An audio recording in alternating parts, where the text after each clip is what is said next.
Well, I think it's important to realize that you can't expect to go at 100 miles an hour and then stop and drop down and go to sleep. You need to shift slowly into this different mode that you're getting into. So when I say power down, dim the lights, do some restorative yoga, listen to some, I'm a big fan of reggae music. If you think reggae music beats at about 60 beats a minute, it calms you down. And some classical music will too. So, and your body entrains at that beat. So it's actually really calming and good for you. So listen to some Bob Marley. Have a hot bath, because when you have a hot bath and you come out, then your internal temperature drops as well. So, just get ready. Just let go of all the crap that happened during the day. I think it's important to have that shift into a slower, calmer state. I think you'll sleep much better. Hello, Better Together with Maria Menounos fans. It's not Maria Menounos. It's Mr. Maria Menounos, Kevin Undergaro, subbing in for my beautiful and talented wife. And today we're going to talk about, really how bad it is to not sleep, but how great it can be if you do sleep, and then how to get that great sleep that you need. I know it's going to sound cliche, but when you hear from our guest and the book that he has coming out, you're going to really be kind of blown away, as I am, and realize, a lot of the blind spots you have in your life are probably coming from the fact that, right, Kels? Oh, 100%. That you're not sleeping. Yeah. Let's start with our quote of the day, Kelsey. Let's do it. All right. Routinely sleeping less than 7 hours per night can lead to the development of a number of chronic illnesses like diabetes, depression, obesity, and cardiovascular disease. So cleaning up your sleep act should be your number one job for anyone looking to upgrade their health. And that is from Dr. Frank Lipman, who is a friend of our show, who we've had on before. A little more about Dr. Lipman. Dr. Frank Lipman is a best-selling author, doctor, and leader in functional medicine with a focus on what he calls good medicine, an appropriate blending of cutting-edge modern medicine with age-old healing techniques from the East. He aims to collaborate with his patients and to create a unique and specific personal health care plan for each of them. And for almost 40 years, Dr. Lipman has helped thousands of patients feel and look healthier, like Kelsey, whose stomach he's helping. Yes, and bless Dr. Lipman. Bless Dr. Lipman for this decade-old problem poor Kelsey's dealing with. Today, Dr. Lipman is going to help us learn how and why we need to sleep better with groundbreaking information on a subject too many of us struggle with. The Heal Squad and Better Together are so excited to welcome Dr. Frank Lipman. Dr. Lipman, thank you so much for being on the show and for helping Kelsey. We really appreciate it. Thank you. Thanks for having me on. I will tell you, doctor, we all know it's cliche. You got to sleep more. You have to sleep more. You have to sleep more. And then on the other hand, we all complain of, I think, problems with anxiety and depression. Diabetes is on the rise, weight loss issues, and then, of course, gut health, which we've had you on before. Tell me how profoundly sleep affects all of those things. Well, probably the most important thing to remember is sleep is not a passive time. There's a lot happening in your body when you're sleeping. And if you don't get those, if you don't get sleep, you don't get enough sleep, those critical functions of your body are not going to perform properly. Let's just take a couple of examples. When you're sleeping, your body is not sleeping, your body is repairing. When you're sleeping, your body is, it's like a self-cleansing mechanism. So, the metaphor that I use is if you have a party and you leave the mess out at night, and you wake up in the morning, there's a mess, and you don't clean up the mess, and the next morning the mess gets bigger and bigger. That's what's happening in your brain and your body in general if you don't sleep, because there's a specific, it's called the lymphatic system. It's a specific system in the brain that cleanses out all the molecules that are being used, that your body's used during the day, and that break down products and their metabolites. At night, you have the system that cleans out those chemicals and proteins from your brain. And if you don't clean that out, over time, this mess builds up, and over time, it can lead to cognitive problems and even Alzheimer's disease. So that's just one example of what's happening in your body when you're sleeping. So sleeping, it's not, you can't see it as just this passive time that you don't have enough time for. It's a critical part of your day, or critical functions of your body are occurring when you're sleeping. Are you talking the book? And by the way, the title of the book for anyone is Better Sleep, Better You. I highly, highly, highly recommend this book. And by the way, Dr. Lipman's other books, but today especially this book on sleep. You talk about sleep rhythm. Can you define for us what sleep rhythm is? Sure. So sleep is your primary rhythm. I think, we are rhythmic beings. We are microcosms of the macrocosm, which is the earth, which is our world. And the primary rhythms of the earth are night and day. And so sleep and being awake are your primary rhythms. So when that primary rhythm is off, when sleep is off, it's going to affect all your other body rhythms. Although sleep and being awake are your primary rhythms, your body has, multiple rhythms. Your heart, there's a rhythm in the heart, in the lungs, your digestion, all your organ systems have a rhythm. So when that primary rhythm goes off, everything goes off. The metaphor I always use, it's like if that rhythm is off, it's like swimming upstream. You should be, getting in the water and it's, not even trying to swim. If you're swimming downstream, it's pretty easy. Everything's moving smoothly. But if your rhythms are off, and in particular your sleep is off, everything's going to feel like you're swimming upstream. Everything's going to be harder. It's going to be a struggle. You're going to wake up, tired. You're not going to have the same energy. You're going to have some brain fog. You're going to have some aches and pains. And over time, these things will get worse and worse. So it's really important to get that key rhythm back into gear. And it's not as difficult as most people think. And can you, it's almost like forewarning us, but can you tell us some of the things that occur? And I touched on it at the top here, when I'm only getting, 4 or 5 hours of sleep, or my sleep is highly interrupted. So if I'm getting maybe 6 hours, but every hour and a half I'm waking up.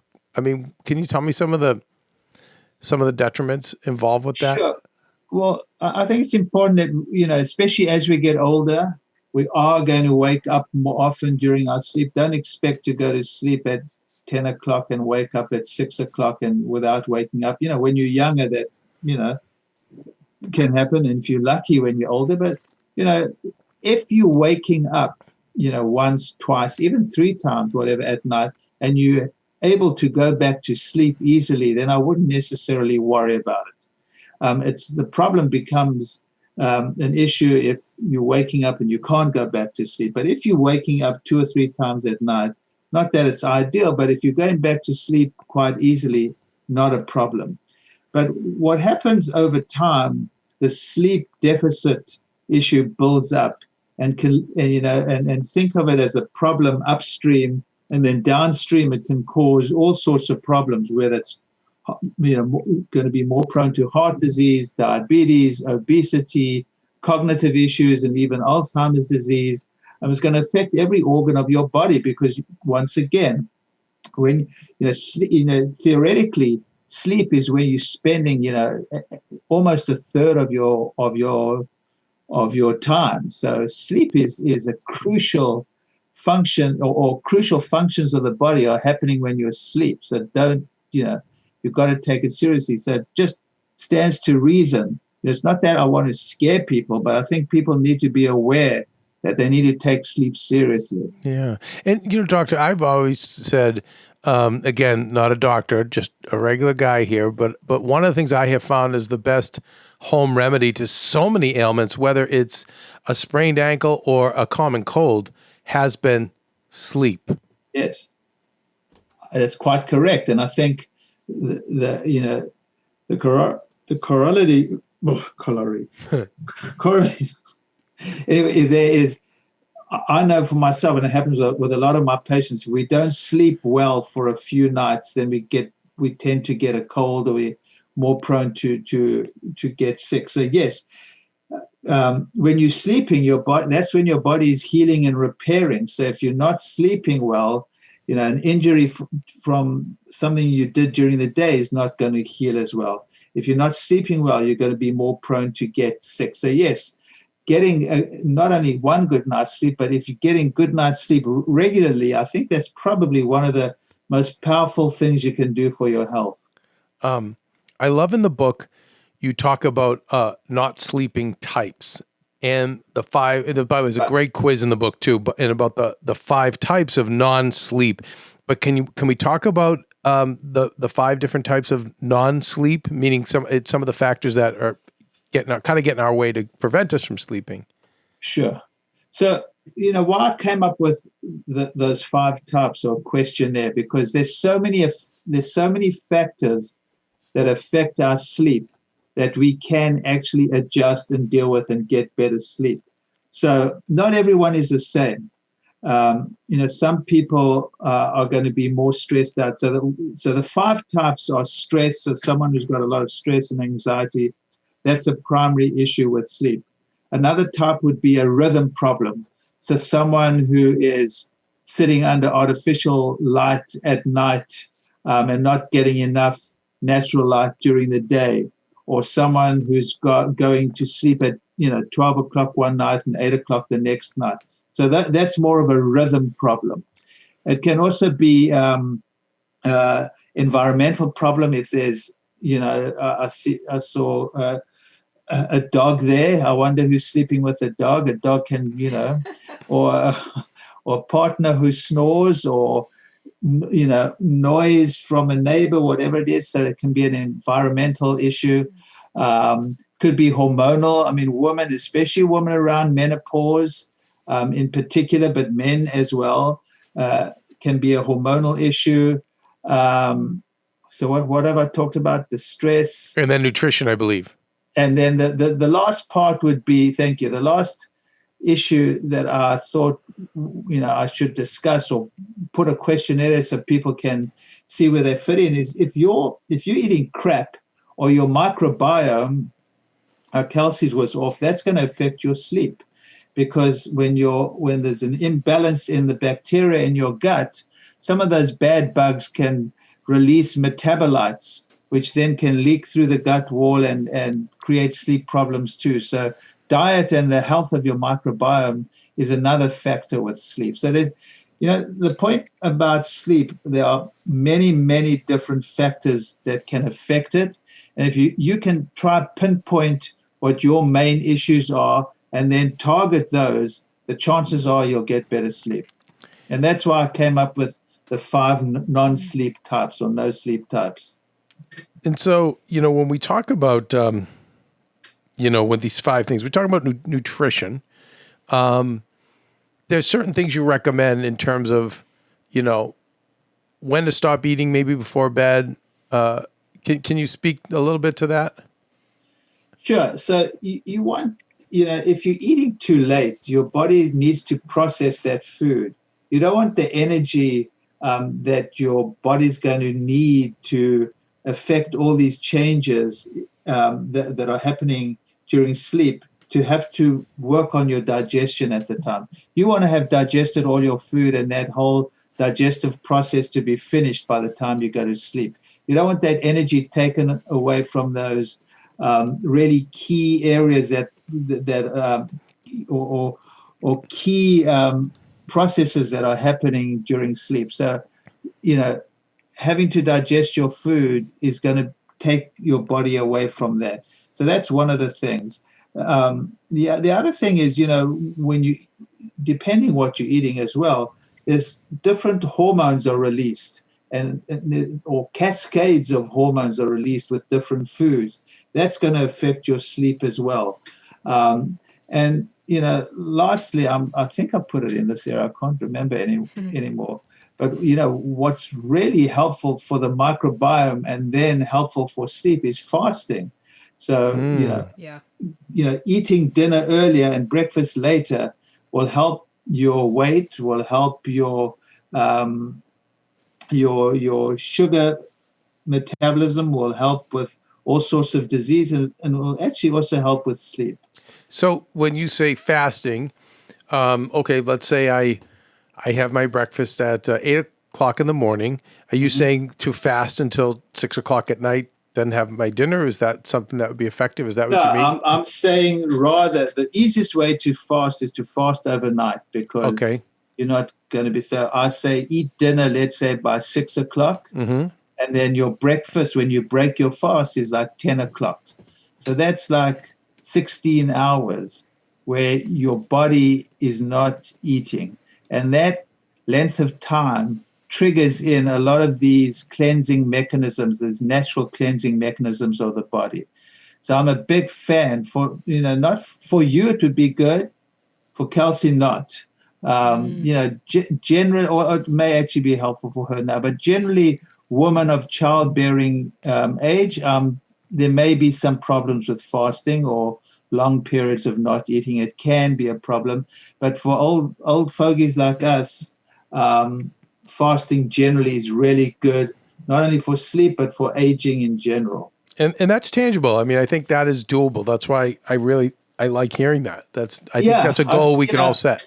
Right. What I try to do in all my books is try to give people doable tips. I try and take complicated information and make it accessible for people and show them that it's not that difficult. That's what we try to do in the sleep book. I mean, sleep's very complicated and can be very scary. And, so many people struggle with sleep, but it actually doesn't have to be that complicated and scary. And if you can sort of nail in where your weak areas are you going to bed at all different times? Are you not getting enough natural light during the day? Are you sitting under artificial light during the day and at night, so your body doesn't know it's dark? So there are all these issues that one can address that are not that difficult. We've talked about, or at least I've heard it when Maria's interviewed you on other episodes.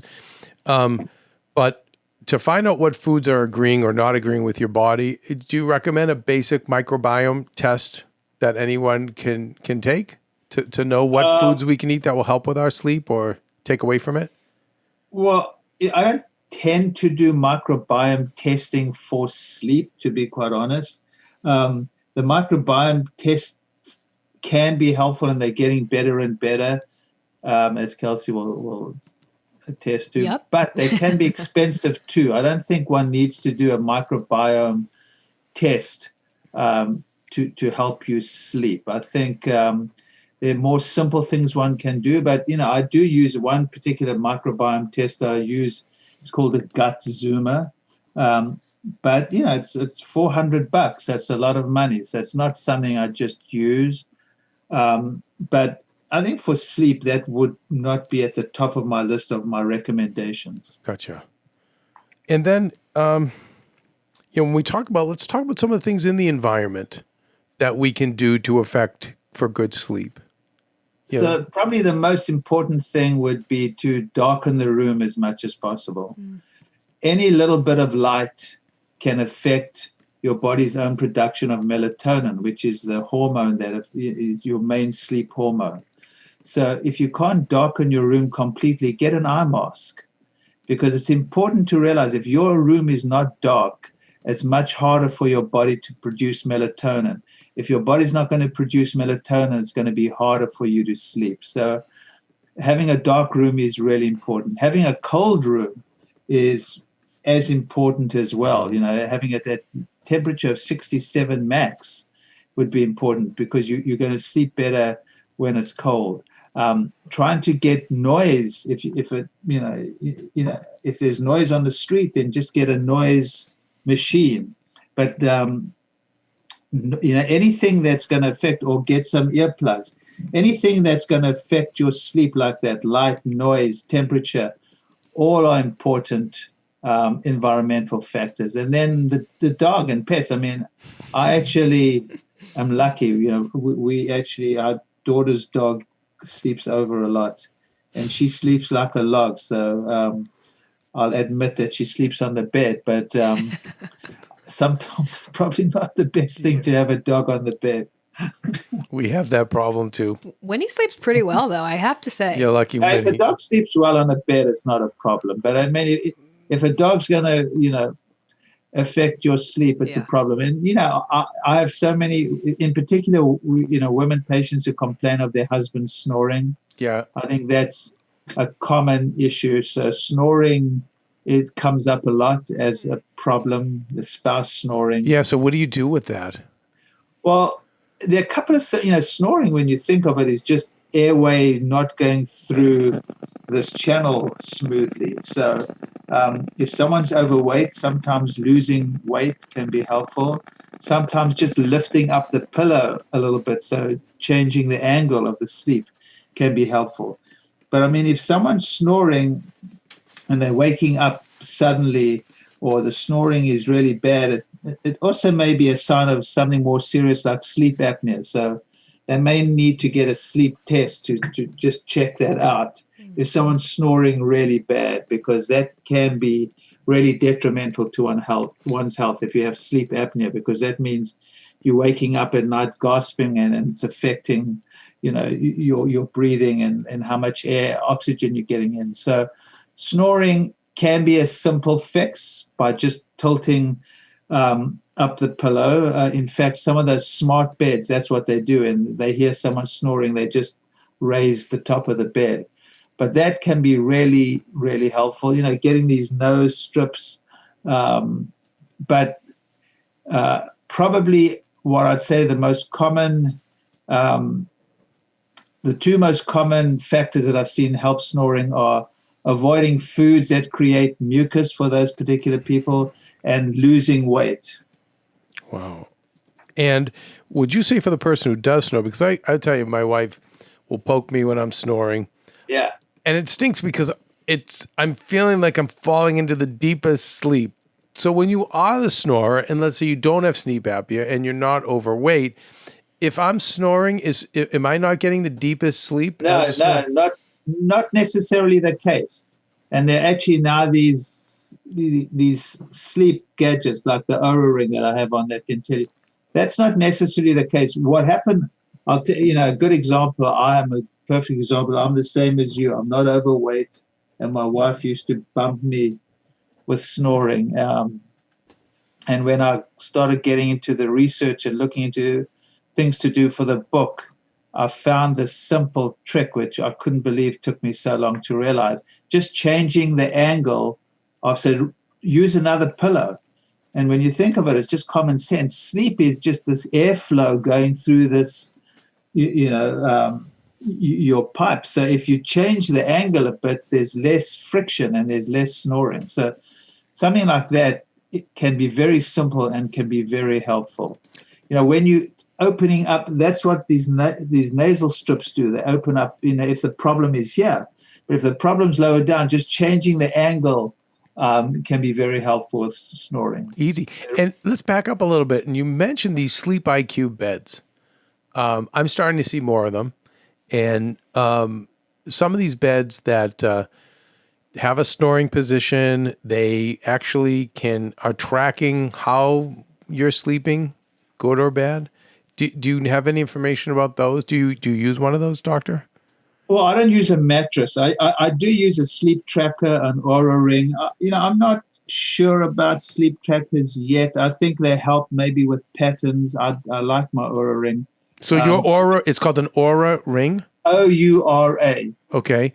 And so you wear it on your finger. Okay. And it tracks a couple of things. It tracks your REM sleep, your deep sleep, how quickly you fall asleep. It tracks heart rate variability, which is a whole nother measurement for health and fitness. But I'm not 100% sure how accurate. I mean, I think they're helpful, especially for patterns. So how I've found it helpful, that I find that if I eat earlier, I tend to sleep better. If I try not to have too much sugar, but like last night, I hardly ever have fries, but I had fries last night. I didn't sleep as well. So if I have too much sugar, fries being turned into sugar, it affects my sleep. If I'm dehydrated, which is not uncommon, it affects my sleep. mean, most people know alcohol will affect their sleep. Yeah. So there are little things that, you can track. So that's why I like some of these sleep trackers. I know that, if I feel that I'm a bit stressed, or I just have a sense that I'm going to be thinking about a lot of things at night, and so I'll take CBD, which can help sleep as well. So I use my tracker to see what is affecting my sleep. So I think that's where they're most helpful. Yeah, and and you mentioned CBD because in the book it talks about, and I'd like to think people know this, that alcohol and sleeping pills are a short-term solution, but you'll fall asleep, but you're not going to get a deep sleep. You'll probably be woken up many times through the night, so you're not going to get the right sleep you need. But you do say, with the exception of CBD, that CBD could be okay. If you have all these other type of non-sleeps kind of in your best control. Can you speak to that? Can you speak to CBD? Yeah. Well, alcohol. Well, a lot of people use alcohol for sleep, and alcohol will help you fall asleep. But then you wake up in the middle of the night, and it's a problem. So alcohol is probably one of the worst things and one of the commonest problems that I see people making with sleep, using alcohol to help them sleep, because they helps people fall asleep, but then after that it's a problem. Sleeping pills are just bad news. I mean, I think it's the next opioid problem. I think sleeping pills have terrible side effects. They're addictive.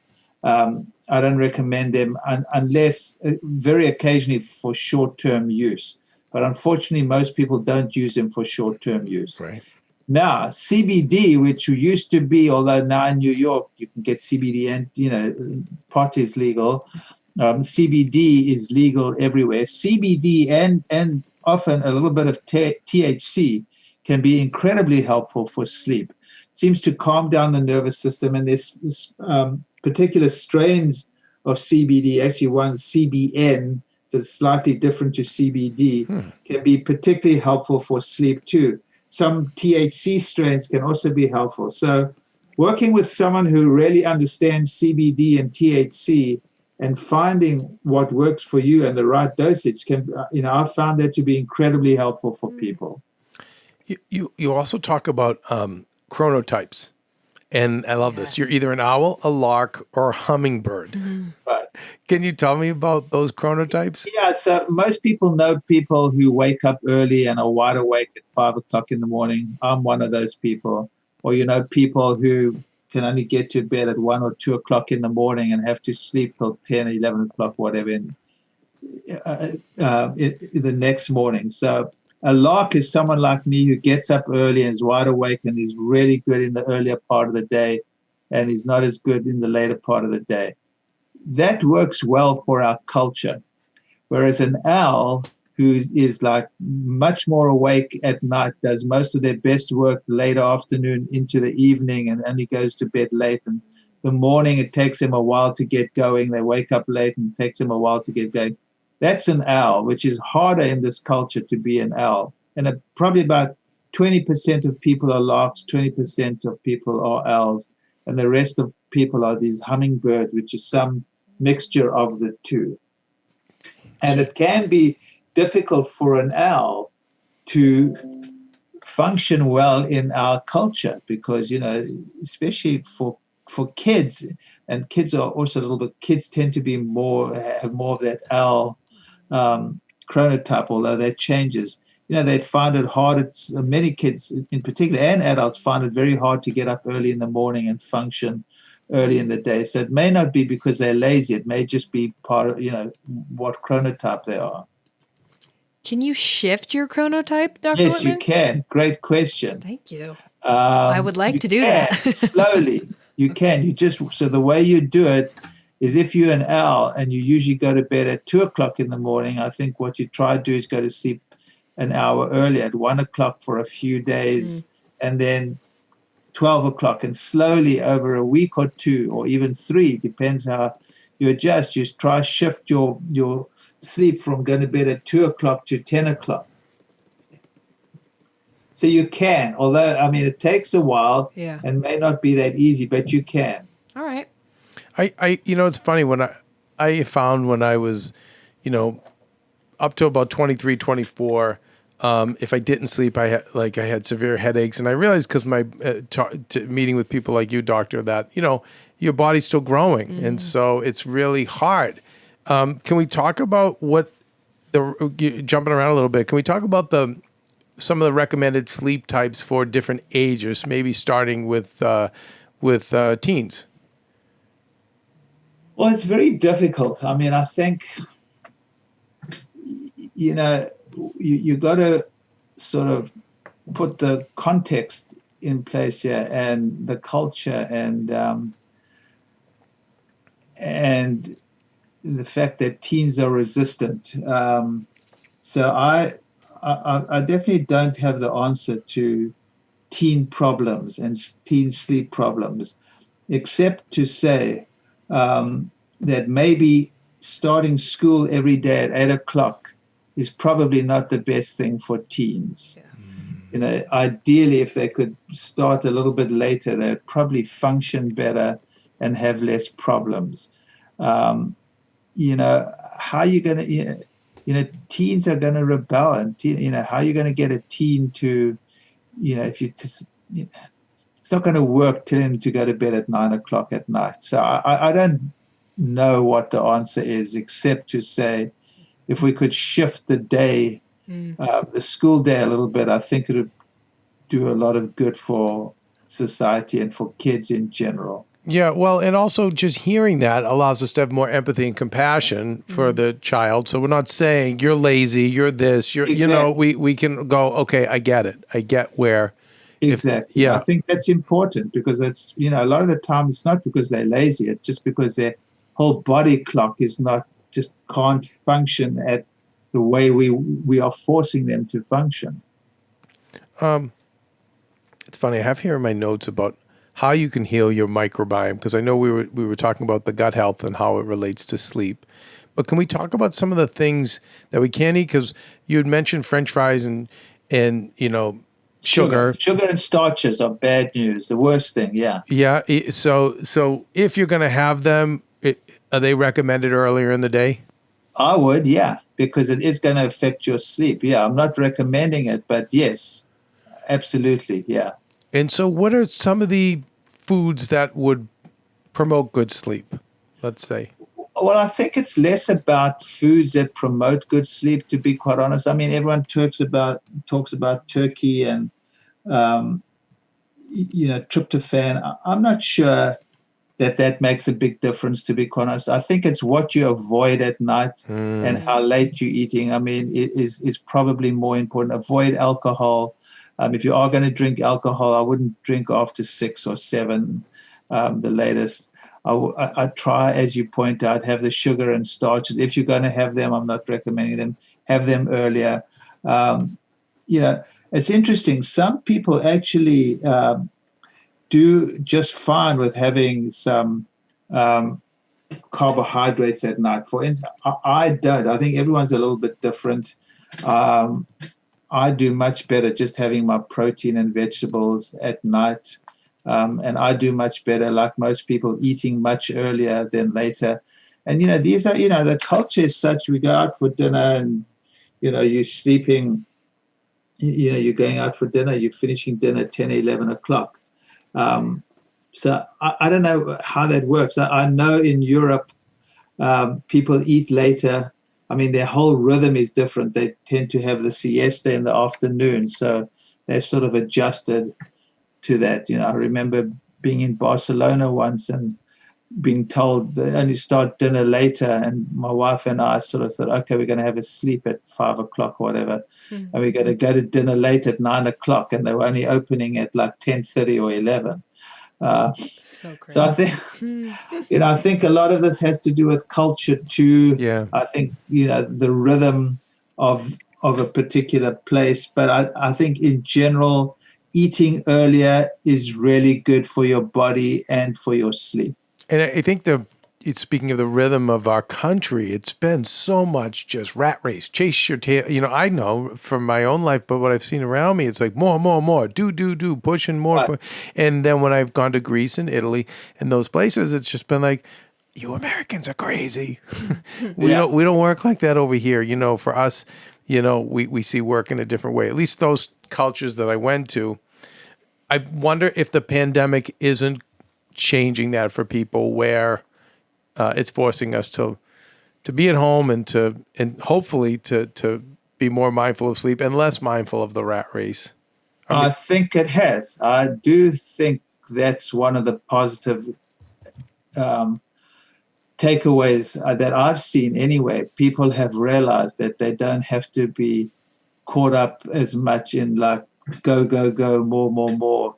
And they've come to realize and enjoy spending more time at home with their families, and not sort of being on this treadmill all the time. So I think that has been one of the positive aspects of the pandemic. Yeah. I mean, I hate saying that, but I do feel that a lot of people have realized that a slower pace is better for them.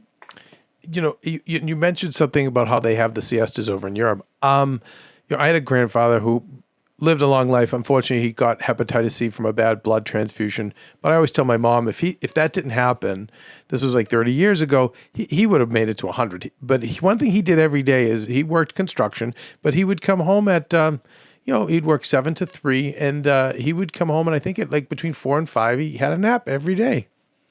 And I don't know. And like I've seen with Kelsey, there's been moments. My wife won't. She just keeps pushing and pushing. I don't sleep very good at night, doctor, but I will say that when I'm tired, I just say, okay, I'm gonna meditate and more than likely conk out for anywhere from 10 to 20 minutes, sometimes a little longer. But can you speak to the benefits?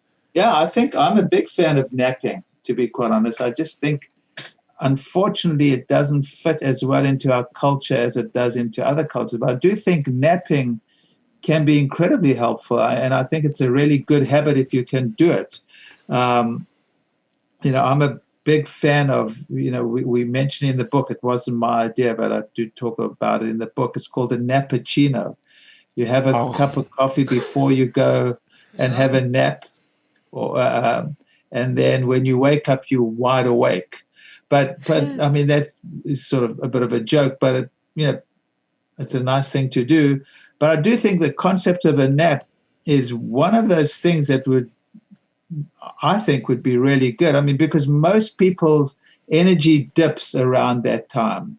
And instead of grabbing some sugar or having another cup of coffee, having a 20-minute nap can be incredibly helpful. I actually think napping is a really good habit and has a lot of positive effects. So, people who nap don't seem to need as much sleep at night as well. Mm-hmm. Yeah, it's become something I'm doing more, and I agree. I think more people. I know at Google they have nap pods for their employees. Yep. I was trying to put it in at my studio. We would have couches in our studios, and I would always say, "No, just go, go." Go in whatever 20 minutes, you're going to feel much better. Yeah.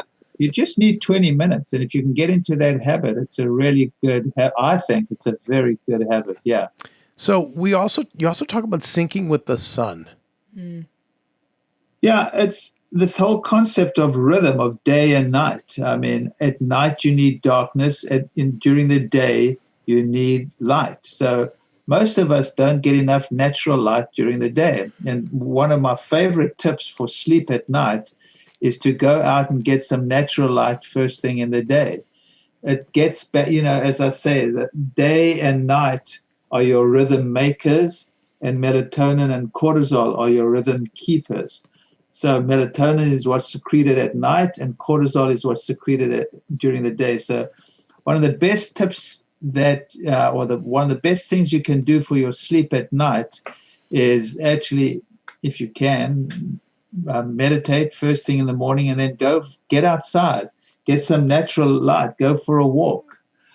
That's really, really helpful because that helps you get in sync with nature's rhythms. That's what I talk about, get in sync with the sun. So, the more you can get in sync with those natural rhythms, the more your body's own rhythms are going to get in sync. And so what do we recommend for people in cold weather climates where it's limited sunlight for them. What do you think of the artificial lights that you can buy that supposedly make? Yeah, I think those are much healthier. You mean the lights that have the same spectrum as natural light? Yeah, I think Yes. if you're going to be sitting under artificial lights all day, that's much, much healthier to do that. Absolutely, yeah. And that's a pretty easy investment and pretty cost effective. You can get them on Amazon. Yeah. And then what do we do with the people that unfortunately work nights? So we've got obviously people. That's a problem, right? That's and then and doctor, it's a really big problem because most of this next generation, for example, in Hollywood, most of the influencers that I know, they work all night long. They work really hard, but they're working all night long, and then they sleep until whenever. But I can see. I wonder how healthy that is. It's not healthy. I think it's a big. There are more and more stuff. I mean, I don't know what the solution is because there are shift people, there are shift workers who have to work at night. And I really, I think we mentioned it in the book, but I don't know what the solution is, but there are more and more studies showing that people who work these night shifts, have poorer health outcomes. So that's a problem, and I don't know what the solution to that is. That's a tough one. Can we talk about the powering down process? So we're about to go to bed at nighttime, and you talk about in the book of the steps you can take to, quote, power your body down to prep for the best night's sleep ahead. Right. Well, I think it's important to realize that you can't expect to go at 100 miles an hour and then stop and drop down and go to sleep. You need to shift slowly into this different mode that you're getting into. So when I say power down, dim the lights, do some restorative yoga, listen to some, I'm a big fan of reggae music. If you think of reggae music beats at about 60 beats a minute, it calms you down. And some classical music will too. So, and your body entrains at that beat. So it's actually really calming and good for you. So listen to some Bob Marley, have a hot bath, because when you have a hot bath and you come out, then your internal temperature drops as well. So, just get ready. Just, let go of all the crap that happened during the day. I think it's important to have that shift into a slower, calmer state. I think you'll sleep much better. And obviously, many of us, I'm one of them, probably watching TV right before bed, not the best idea. Right. I call it an electronic sundown. So it's a good idea to, switch off the TV, all your electronics a good hour or two before you go to bed. Is it realistic? Well, I don't know if it's realistic for a lot of people, but it is helpful. Some people tell me that they fall asleep in front of the TV and they find it actually quite relaxing.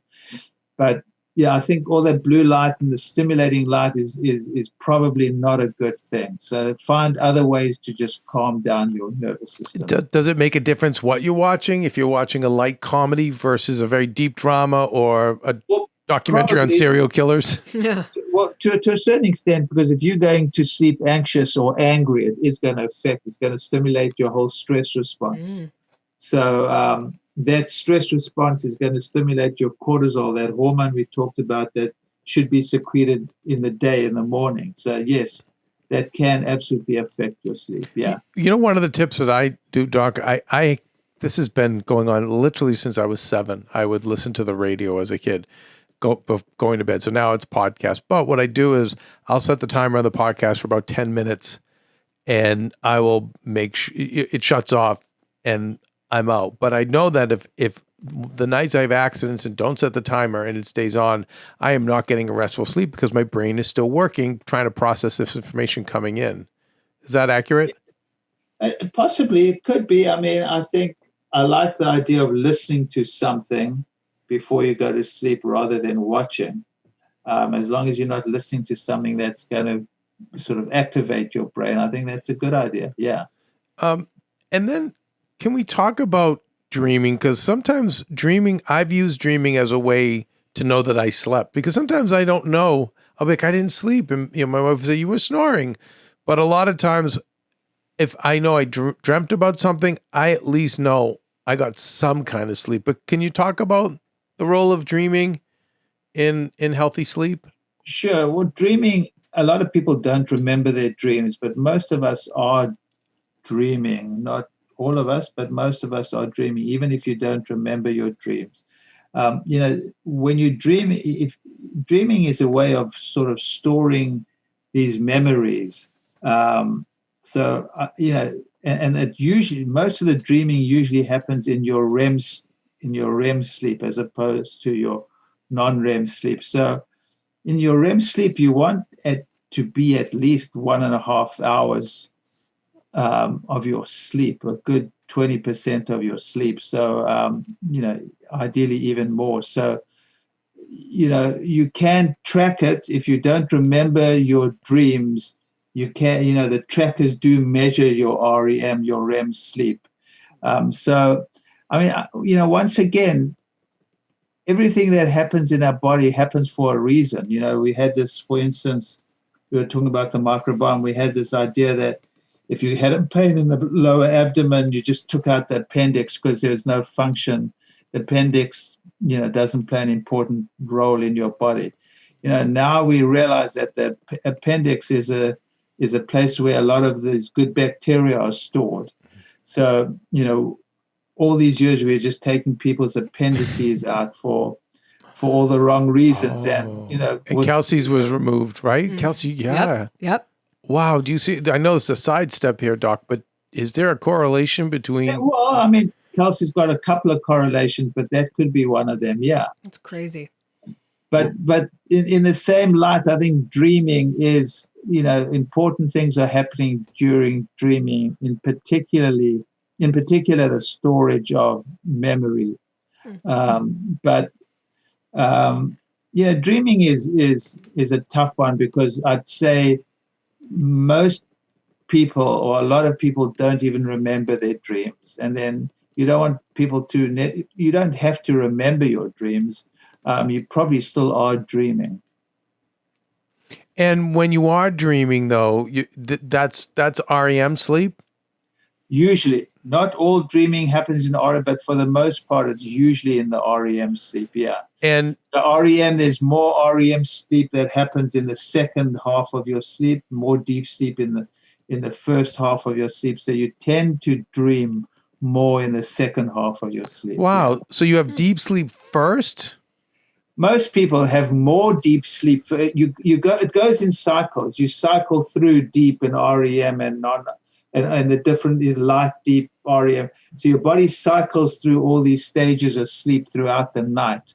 But for the most part, the deep sleep cycles tend to be longer at the beginning of the night, and the REM sleep cycles tend to be longer in the second part of the night.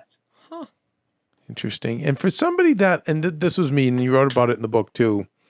I will fall asleep and wake up, fall asleep, wake up, fall asleep, wake up, probably 3 times, sometimes 5 times in a night. That's been my thing. And I know it's because I'm violating so many of the things that you said, and I'm going to try to put them in check.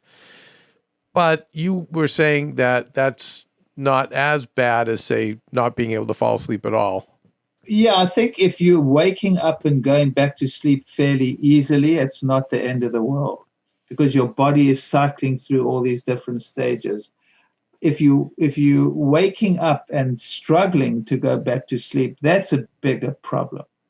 Yeah, no. And then you've got to look to see why that's happening. I think, when I see that list, it's really a bit frightening that those 5 things.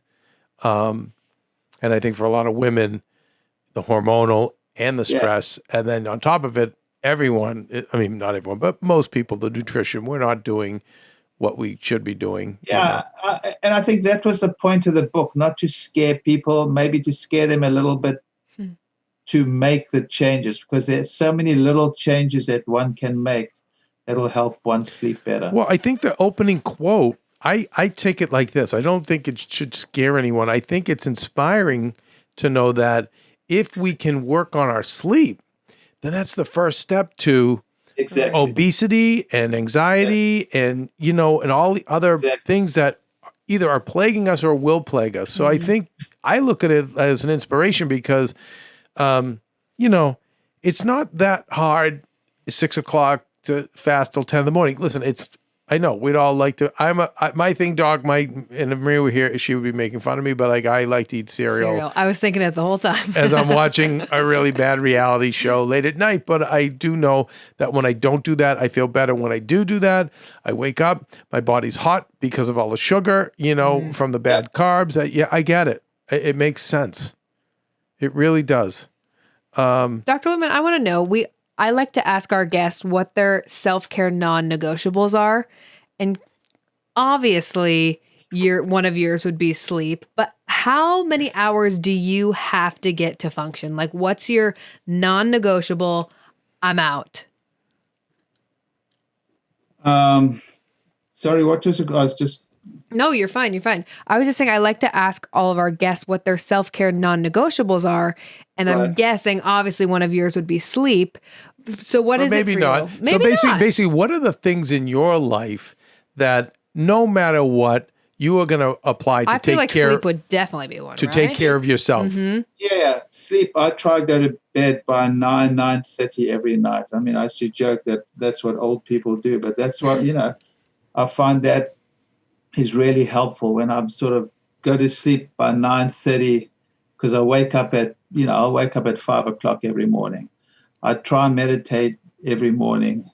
I wish I would exercise more. I try exercises, but sometimes I can't or I don't. I get lazy. I try eat as little sugar as possible. I fast almost every night, so I'll eat dinner by, like tonight, it was particularly early, but, I'll usually done with dinner by 6, and then I won't have anything to eat before 10, 11 the next day.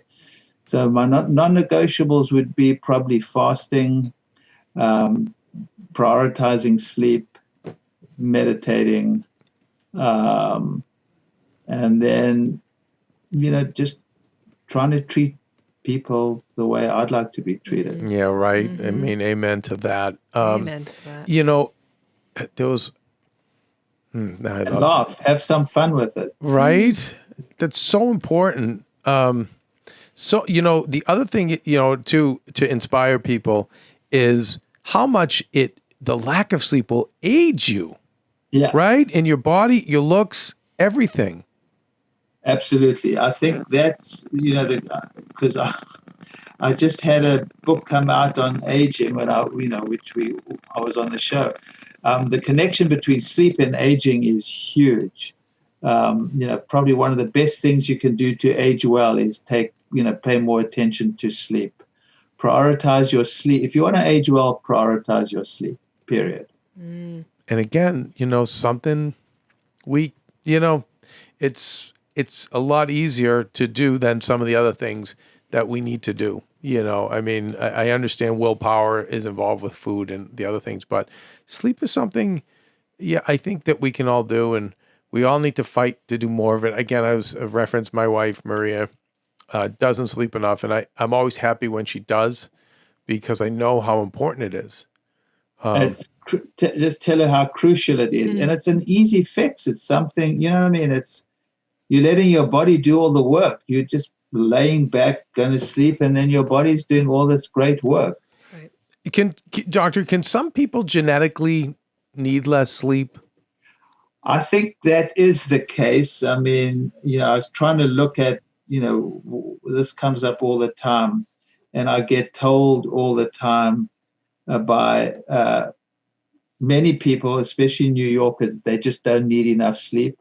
I would say for the most part, from what I've found, that's not true. Most of us need at least 7 hours, but there's a small percentage of people that can function well and do just fine with less sleep.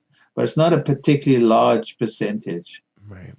Yeah, I think because it's too bad because, when I think of my dad, he didn't sleep much. And I think of Maria's mother, who's got stage 4 brain cancer, didn't sleep much. My dad died of cancer 30 years ago. Leitzer is in stage 4, as I just said. I have seen the people who do sleep well and sleep long live longer lives, and the people who have not, I think, I've seen them suffer and unfortunately perish. I would agree with that. Obviously that's anecdotal, but I agree 100% with that. Now, what I would say is the three issues that most people worry about as they get older: their cognitive function or Alzheimer's disease, their heart and heart disease, and cancer. All three are intimately connected with your sleep. So, sleep is, as the title says, better sleep, better you. Yes, and on that note, Dr. Lipman, thank you once again for coming on our show, sharing all this incredible information. I know we're going to have you on many more times because you're an expert on so many things. And thank you so much for what you're doing for Kelsey. We've been keeping fans abreast of Kelsey's journey, this almost decade-long journey of her stomach issues. But thank you so much. And again, the book is Better Sleep, Better You. Out tomorrow. Super important April book, 13th. You guys. And again, it's just really aspirational in terms of something that, you can control to manifest better health and youth and vitality. Dr. Lipman, thank you so much again. Thank you, guys. Thank you. Much appreciated.